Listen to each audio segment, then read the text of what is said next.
Hello guys.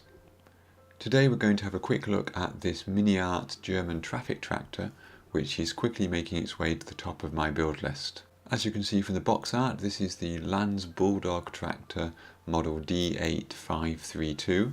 These were extremely popular tractors in the early part of the 20th century, with models being built from 1921 up to the 1960s. To be honest, I'm not 100% sure if this exact model was built before, during or after World War II. I know that versions with slightly earlier model numbers were used in World War II, so I'm hoping this is suitable for a World War II diorama. If we have a look around the box, there's not much information on the first side. On the second long side we have 4 colour schemes, all of which are essentially the same model. Inside the box you'll see that we don't have a lot of plastic, which is quite unusual for a Miniart kit. They like to break things down into the smallest components possible.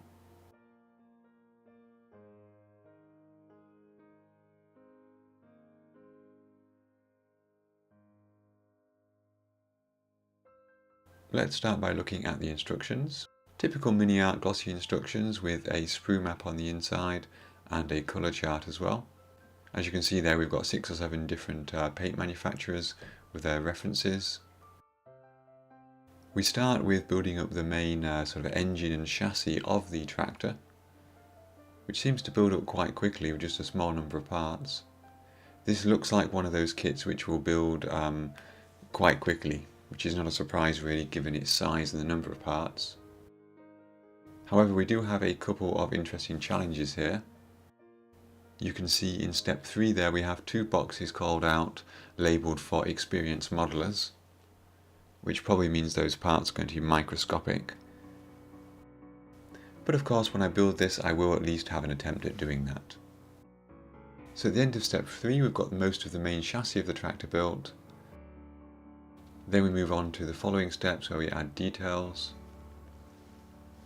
All of this is painted in paint number 6 here, which is gunmetal. More small details been added throughout part 6.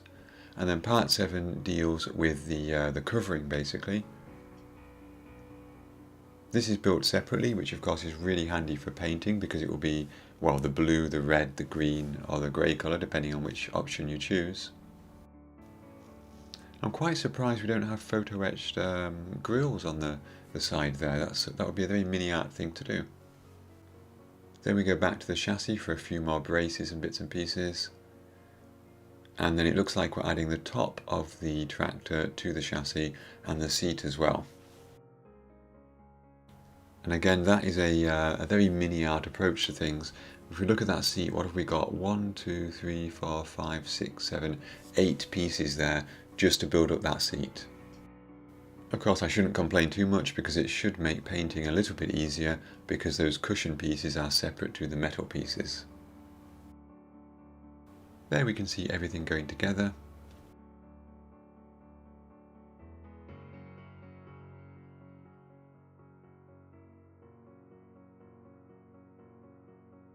And you have to give it to Miniart, they've really got the detail here. We've got all kinds of pedals and levers and bits and pieces inside the cab of the tractor, which of course does make sense on a kit like this because it is an open cab, so you will notice them if they're not there. And we've got another for experienced modelers box there at the front with some piping by the looks of it. Now we don't get piping in the kit, so your experienced modeler will need to bring their own piping with them for that step.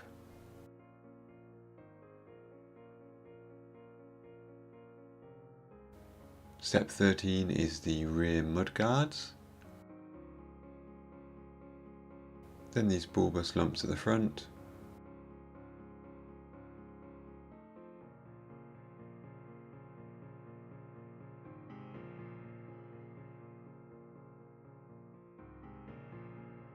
It's funny how some steps have dozens of parts to add and others only have a couple.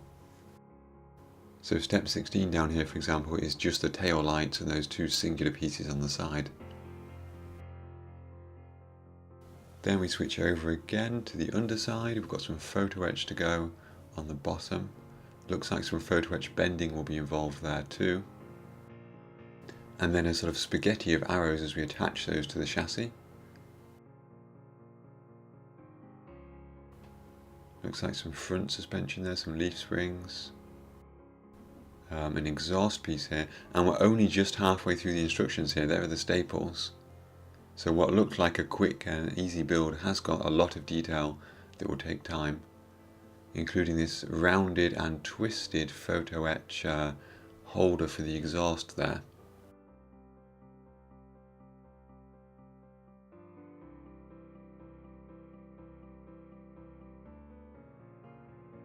Front wheels there made up by 1, 2, 3, 4, 5 separate pieces each. I'm guessing that's to get that sort of unique tread pattern there. Rear tyres on the other hand are a single piece each, not even two halves. And then the final few steps are just a few extra details, some headlights, some supports for the cover, some more photo etch for that.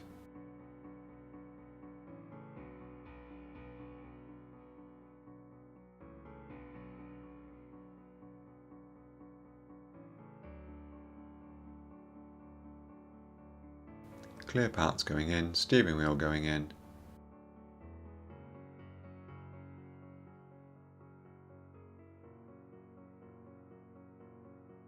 And finally that cover going into place.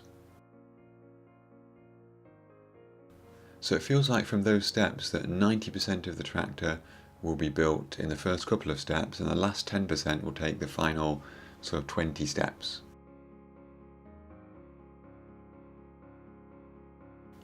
Looking at the paint schemes here, we've got this first version, which is this blue version, British Occupation Zone, North Rhine, early 1950s. Quite a nice sort of baby blue colour there overall. Then we've got this Belgian version, essentially the same thing except it's in grey. I don't think I'll go for that version just because I want something a bit more standout in terms of colour. American Occupation Zone, 1950s again, green version. There are no optional parts in the instructions that I saw, so it is literally just different colours for different areas. And then an Italian version, red, of course, 1950s. The only real difference between any of these sheets here is the registration numbers, the license plates, which of course are different for different areas. In reality, of course, you can paint your tractor any colour you want. I'm sure there are lots of different colours out there. I'm sure there were rusted, damaged versions. I'm sure there were repainted versions, versions with the mud guards missing and everything. So I think there's quite a lot of freedom there. Personally, I'm going to go not for a World War II version, but for a very close post-World War II version.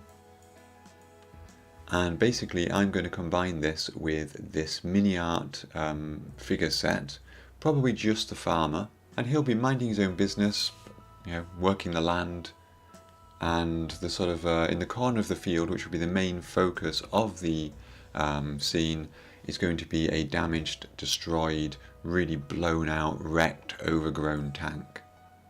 I'm a bit ambiguous on the date because I don't know how quickly damaged vehicles from the war would be recovered. I would have imagined fairly quickly because they'd have a lot of scrap value, but the one in my scene is still going to be there. And the vehicle I'm going to use for that is going to be this Tiger 1 from Academy with full interior. I was quite lucky that I got this kit fairly cheaply, and I'm told it's not particularly accurate in terms of the interior. I think it's fairly accurate but not fully detailed.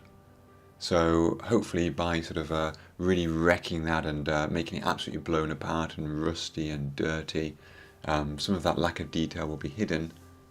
And of course, how to display a full interior kit is always quite a challenge because you put the turret in place and you can't see anything.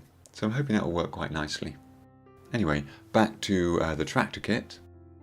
Here is the grand total of all the parts that we get, and it really doesn't look like a lot, does it?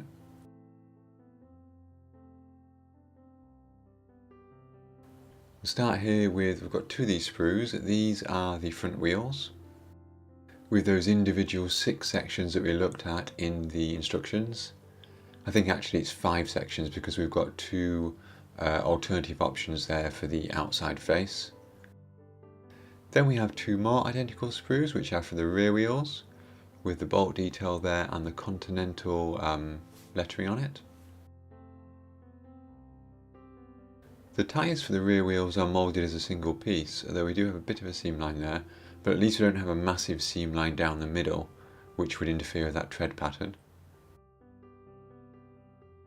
Here we have the main pieces of the chassis and engine. That gives you a good idea of the size of this kit, which is pretty small. As we'd expect, we've got some locator pins there, tiny but they are there. The steering wheel and some pieces of piping are also on that sprue. A slightly bigger sprue here, though not massive. It's quite common for Miniart to use these smaller sprues. I think they do it a lot because it means they can easily swap in small sprues for slightly different versions. And I know they produce some different versions of this tractor.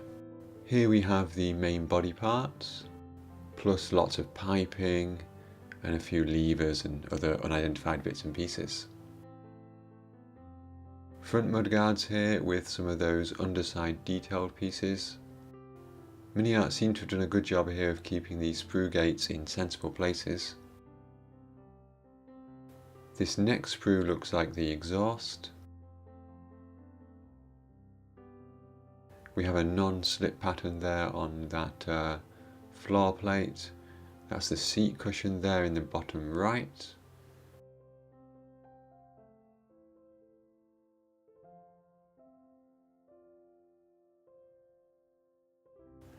The main floor here with the holes for the levers to come through. The top of the engine, the casing.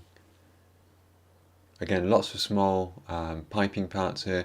Quite often the sprue gates on those are as big or even bigger than the parts themselves, but there's not much you can do about that really.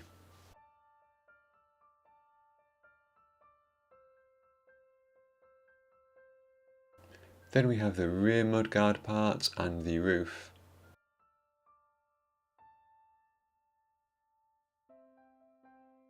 The roof is really nice. We've got this sort of a structure pattern on the inside. The top side is smooth, no ejector pin marks anywhere on that, and yeah, same thing there on the rear mudguards as well. There's no ejector pin marks on any of those pieces, which is really good to see. And then finally that very thin window frame piece. Miniart always protect their photo etch parts in these small envelopes. Only a small amount here. The main thing of course is that Lanz Bulldog manufacturer's plate and a few other bits and pieces that I can't really identify, but I did notice them throughout the instructions. Then we have the small decal sheet and clear parts piece. Let's open this up. Minimal clear parts, one for the windscreen. That'll be great to get loads of dirt and dust and things over that. And then two each for the rear lights and the front lights. Finally a small decal sheet, primarily number plates, different ones for each version. And there are a couple of sort of manufacturers' placards and things that go in the cabin area. And of course we have that Lanz logo for the side of the tractor. That's available in either black or white, depending on the colour version. So there we go guys, that was a quick look at the Miniart German tractor D8532. As I say, it's moving its way up my to build list. It's not at the top yet. I don't really want to start any more kits until I finish the ones that I'm working on. And I'll just give you a quick preview now of what I am working on. I'm still making progress on the Ardennes diorama, which I showed you in a recent video. I'm also working on this British LCM3 by Trumpeter. And of course I do finally have some paint down on the Airfix 1/24th scale Spitfire, and I'm hoping that will be done fairly soon too. All that remains is for me to say a big thank you to my YouTube members and Patreon supporters, and a big thank you to everyone for watching. I hope you enjoyed this quick review, and I hope to see you in the next video. Until then, have fun modelling.